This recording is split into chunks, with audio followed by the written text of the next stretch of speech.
GJ everyone, I am Dr. Volkan.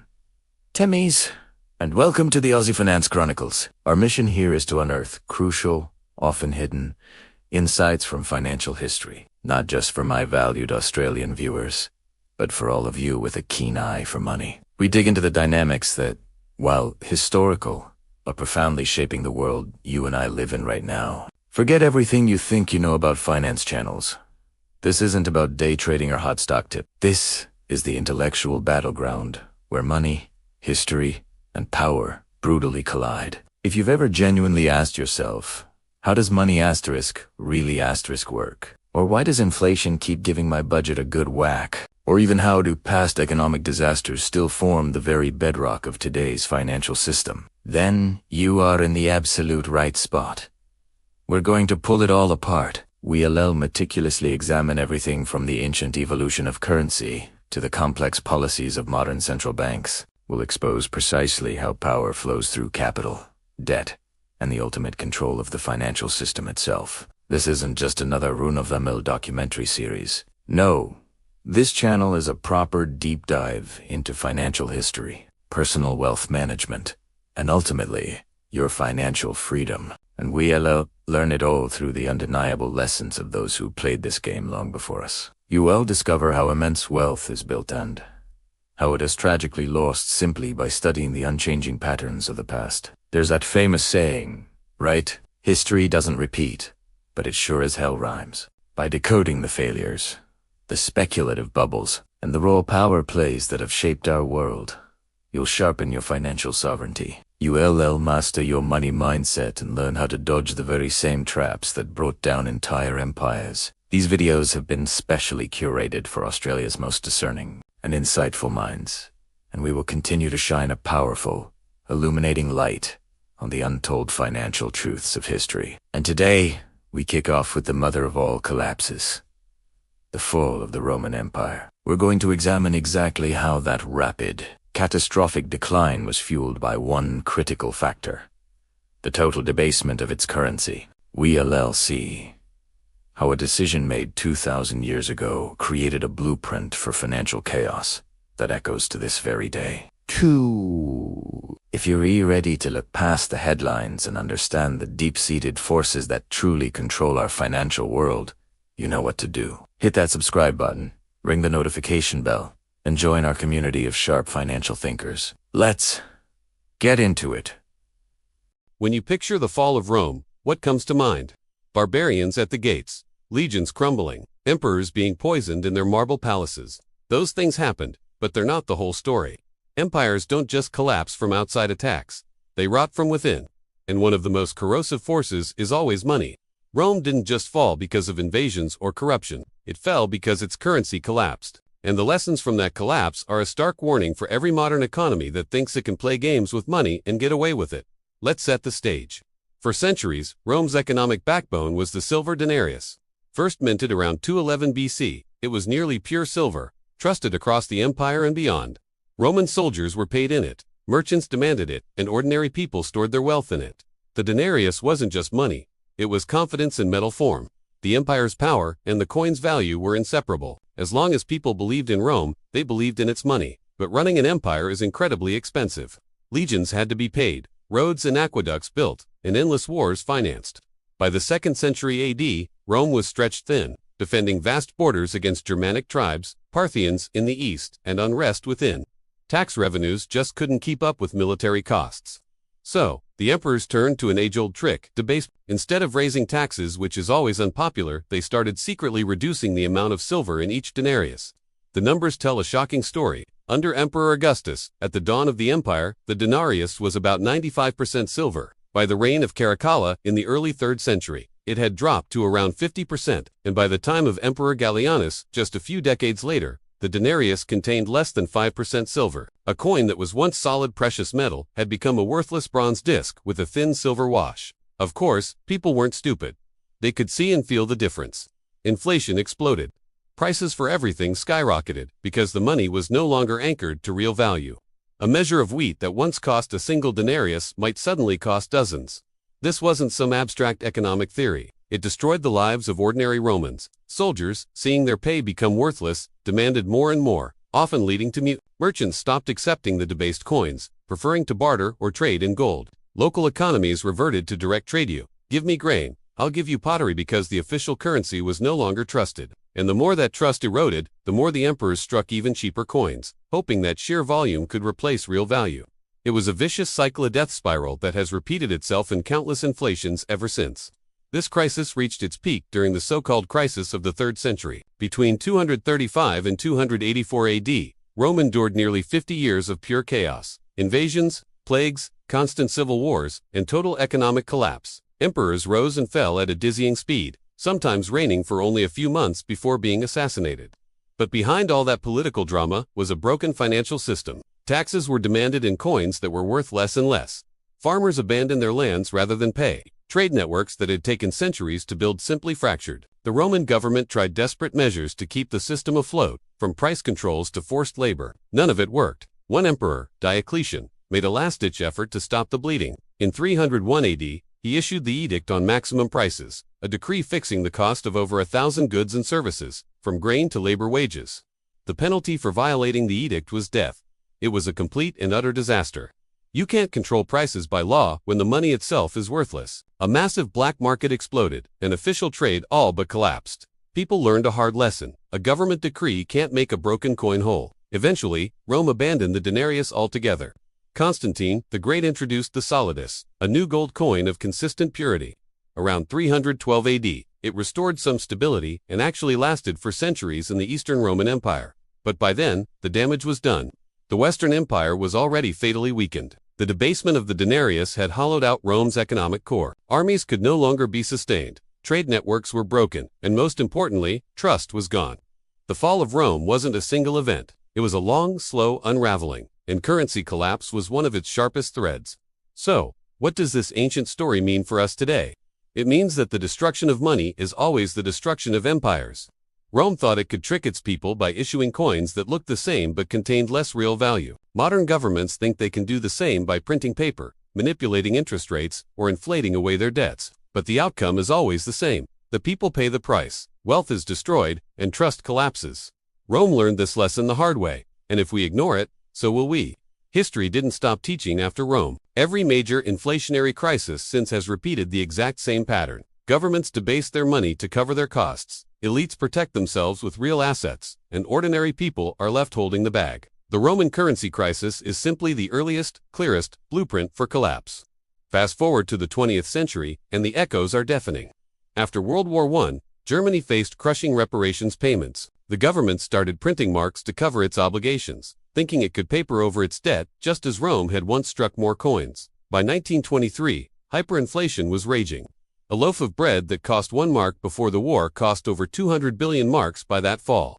People literally carted their wages home in wheelbarrows. Pensioners starved as their life savings evaporated into thin air. And just like in Rome, those with real assets land factories, foreign currency emerged stronger, while the middle class was wiped out. Money became meaningless, and the economic despair directly fueled the political extremism that led to Hitler's rise. Zimbabwe followed the same tragic path in the early 2000s.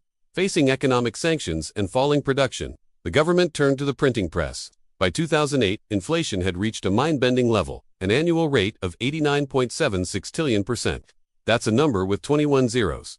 Prices were doubling every single day. Shops couldn't change their price tags fast enough. Eventually, Zimbabwe abandoned its currency entirely, forcing citizens to trade in US dollars. Once again, a government thought it could cheat reality. Once again, the people paid the ultimate price. But you don't have to look only at these extreme examples. Even in modern developed economies, the Roman pattern lives on, just in a slower, more subtle form. Consider the United States. In 1971, President Nixon took the dollar off the gold standard, severing the last link between currency and a tangible anchor. From that moment, the dollar became what's called a fiat currency, backed not by gold, but by trust in the government. And just like in Rome, the temptation to spend beyond its means became irresistible. Over the following decades, government debt has ballooned, the money supply has expanded dramatically, and inflation has become a constant undercurrent of our lives. While we haven't seen wheelbarrows of cash yet, we have all witnessed a steady erosion of our purchasing power. $1 in 1971 could buy what takes more than $6 to buy today. The coins look the same, the bills look the same, but the value is not the same. It's the same story, just playing out over decades instead of years. The lessons of Rome are not just history, they are a timeless warning. Thanks for watching. If you found this look at history and economics valuable, please hit that like button and subscribe for more content that connects the past to the present. We'll see you in the next one. Have you ever wondered why your money seems to buy less and less each year? It's a feeling we all share, but the reason why goes back much further than you might think. We need to travel back 2,000 years to the Roman Empire to understand the financial trap we're living in today. Rome, at its peak, was a powerhouse. Its currency, the denarius, was the dollar of its day, trusted, stable, and made of nearly pure silver. People saved it, traded with it, and built fortunes on it. But empires are expensive. Wars, massive building projects, and a sprawling government all cost money. Loads of money, and when the silver mines couldn't keep up, the emperors found a clever and ultimately fatal solution. They started debasing the currency. They couldn't just print more money like we do today, so they did the next best thing. They'd recall the silver coins, melt them down, and mix in cheaper metals like copper or tin. Then, they'd mint more coins than they started with, and send them back out into the economy. The coin still looked like a denarius. It was still called a denarius, but its actual silver content was shrinking. At first, no one really noticed, but over decades, the process accelerated. Under Emperor Nero, the denarius was about 95% silver. By the reign of Gallienus, a little over 2 centuries later, it was less than 5% silver. It was basically a copper coin with a thin silver wash. Imagine getting a dollar bill that has only 5% of its original material. You'd feel cheated, right? And that's exactly what happened. People realized their money was becoming worthless. The result? Catastrophic inflation. Prices for everyday goods like wheat and grain skyrocketed. A measure of wheat that cost 200 drachmae in the year 200 AD costs over 2 million drachmae a century later. Soldiers, who were paid in these debased coins, found their salaries couldn't even buy them food. They'd either revolt or desert. Farmers refused to sell their crops for worthless money, leading to widespread shortages. The entire economic fabric of the Roman Empire began to unravel, not because of barbarian invasions, but because the government destroyed its own money. So, why am I telling you a 2,000-year-old story? Because the same trick is being played on you right now, just with more sophisticated tools. The value of your money is being hollowed out, and the playbook is eerily familiar. Governments today disguise inflation as growth. They boast about rising wages, but they never mention that the cost of living, your rent, your groceries, your gas is rising even faster. A 5% raise feels great until you realize your expenses went up by 8%. You're actually getting poorer. But the numbers look good on a press release. They present massive government debt as investment. But where's that money really going? Is it building new industries, infrastructure, and technologies for the future? Or is it funding current consumption and propping up a system that is fundamentally unsustainable? Just like Rome spent lavishly without a productive way to pay for it, modern governments are borrowing from the future to pay for today. And they point to soaring stock markets as proof that everyone is getting wealthier. But this creates a dangerous illusion. The wealthiest 10% of Americans own nearly 90% of all stocks. When the market goes up, it's a celebration for a tiny fraction of the population, while the majority, who rely on paychecks and savings accounts, are left behind, watching their purchasing power evaporate. Just like the Roman emperors pretended everything was fine while secretly melting down the silver. Our leaders act as if nothing fundamental has changed, while quietly extracting value from every coin, every dollar, every single paycheck you earn. The mechanism is just different. Instead of mixing copper into silver, they just print more money. What makes this so incredibly dangerous today is the scale. Rome's collapse was a regional, imperial crisis. The hyperinflation of the Weimar Republic in Germany was a national disaster. Zimbabwe's was a local catastrophe. But today, for the first time in human history, the entire world economy is built on the same foundation. Fiat currencies backed by nothing but faith, mountains of debt, and central banks that have shown they are willing to print trillions of dollars at the first hint of trouble. This means the next major financial collapse won't be contained.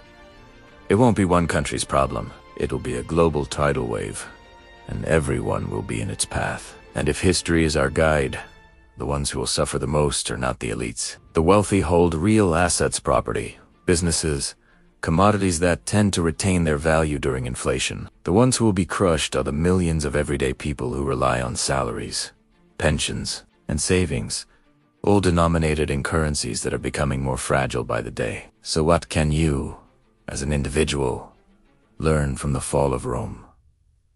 There are three crucial takeaways. First, and most importantly, understand that inflation is not some random accident of economics. It is a policy. It is a hidden tax. It is a tool governments have used for 2,000 years to fund their ambitions without having to raise direct taxes, and it has broken empires time and time again. Second, realize that true, lasting wealth isn't found in paper currency or digital numbers on a screen. Those can be created out of thin air and devalued just as easily. Real wealth lies in tangible assets that hold their value when money fails. Things like land, productive businesses, essential resources, and perhaps, most importantly, valuable skills that people will always need, no matter what the economy is doing. And third, never, ever assume that the stability you enjoy today is permanent. A Roman citizen in the 1st century would have laughed at the suggestion that their silver denarius would one day be worthless. A German in 1913 would have scoffed at the idea that, just a decade later, people would need wheelbarrows full of cash to buy a loaf of bread. A Zimbabwean in the 1980s believed their newfound independence would lead to prosperity, not economic ruin. In every single case, the impossible became reality. The fall of Rome teaches us that financial systems are built on trust, and that trust can erode slowly for a long time, and then vanish all at once. When people lose faith in their money, society itself begins to fracture. Contracts become meaningless, trade breaks down, and the government loses its legitimacy. The barbarians at the gate might deliver the final blow, but the mortal wound always comes from within, from the treasury. Here's the bottom line. History doesn't exactly repeat itself, but it carries lessons that are timeless. If you fail to understand them, you risk being crushed by the same forces that have toppled civilizations before. The Roman currency crisis wasn't just about corrupt emperors or greedy elites. It was a story about the fundamental fragility of money when its integrity is sacrificed for political power. And that fragility is still with us today. If this video gave you a new way to look at the world around you, make sure to subscribe and hit that notification bell. The answers to our future are often hidden in the past, and I'm here to show you where to find them. Thanks for watching.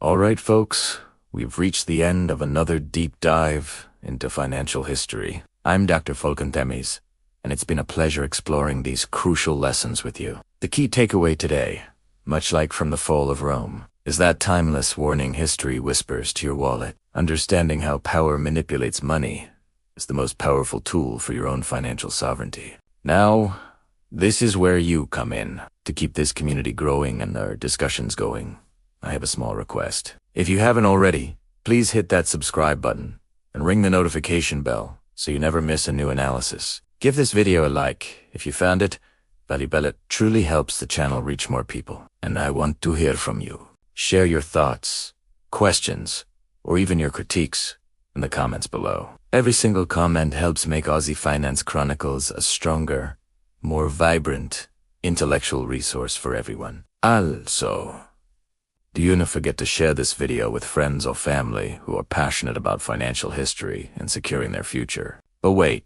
there's something special I've put together just for this community. In the description below, you'll find a link. As a thank you to every subscriber, I'm granting full access to my personal digital library. It's packed with comprehensive resources to deepen your understanding. This is an incredible opportunity to expand your knowledge, so please don't miss out. Beyond our own learning, we have an even greater mission here together. A significant portion of the revenue generated from this channel will be dedicated to a cause very close to my heart, providing essential food and clean water to communities in need across Africa. This social project is about turning our financial knowledge into a real, tangible global benefit. Your participation makes this possible by simply subscribing, liking, sharing, and commenting.